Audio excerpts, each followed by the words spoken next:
And it's time for Lefties Losing It. Portland has been called the most socialist city in the US. It has a reputation as a place full of hard left lunatics. I can't imagine why. It's not like these lefties get together and just scream into the void once a week.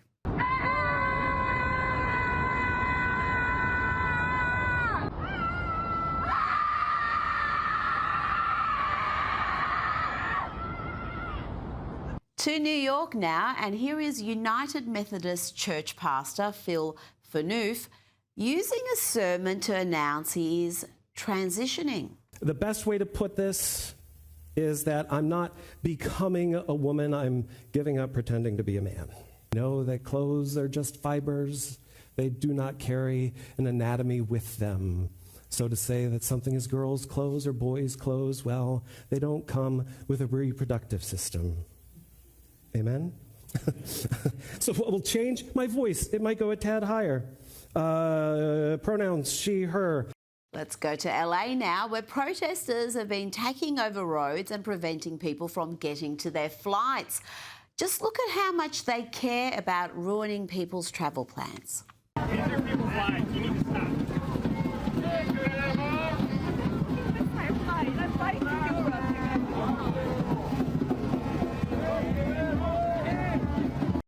Earlier this week, I brought you a disturbing clip of Jim Acosta in conversation with Rosie O'Donnell. And I say disturbing, not just because of the wacky, delusional, downright loopy dialogue, but also because these two look far too much alike.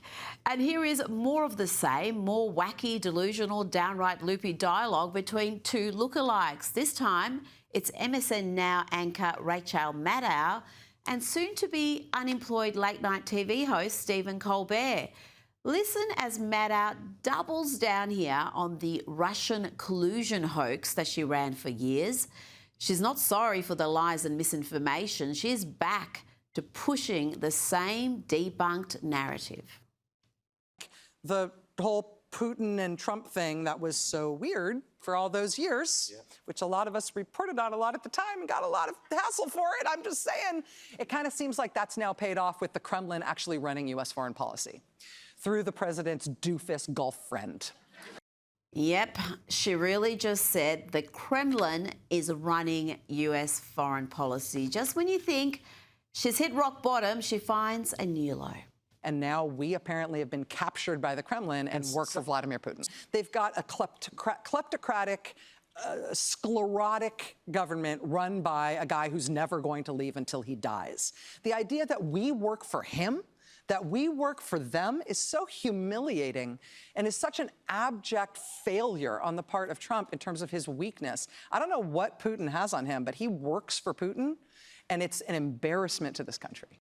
What can you say? Utterly unhinged, fact-free, divorced from reality, paranoid fantasies that Stephen Colbert did not push back on once, not one bit.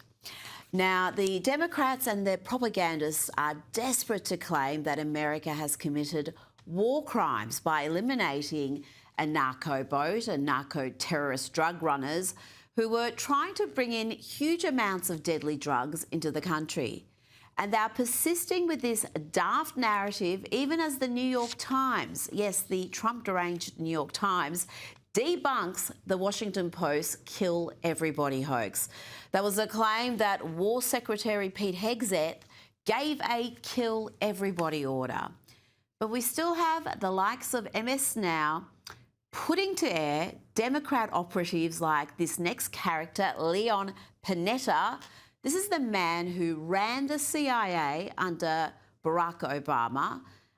That was during Barack's first term, when he was droning people left, right and centre, including Americans. This is the guy that MS Now put to air for this sober analysis.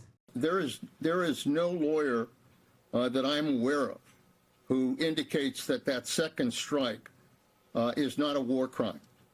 These were individuals in the water who were wounded. It is against the law to strike and kill those individuals. They did that. As far as I'm concerned, there is a war crime involved here, and it's for that reason that I think we need to hold people accountable. And just to drive home how little credibility that character has, this is the same Leon Panetta who claimed with 50 other anti-Trump intelligence experts, they all claimed that Hunter Biden's laptop was a Russian plot, that it wasn't real. These characters deliberately influenced an election by putting their names to that outrageous lie.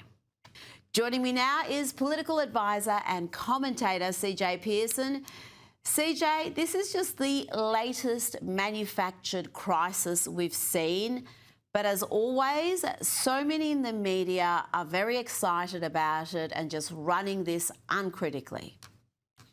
You know, you're exactly right, Rita, and thank you so much for having me. And they're always excited to drag down this president, distract from the incredible and important work that he's doing every single day to deliver for the American people.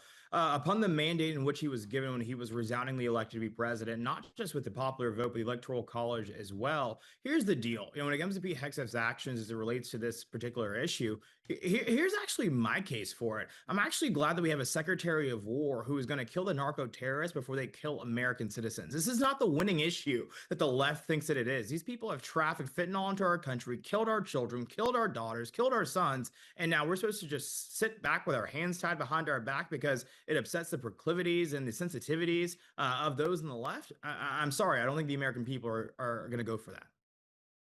It does seem to be a bit of a losing issue. I don't know why they're going in so hard with this, because we are talking about drug traffickers and not small-scale drug traffickers, but we're talking large amounts that could potentially kill thousands of people.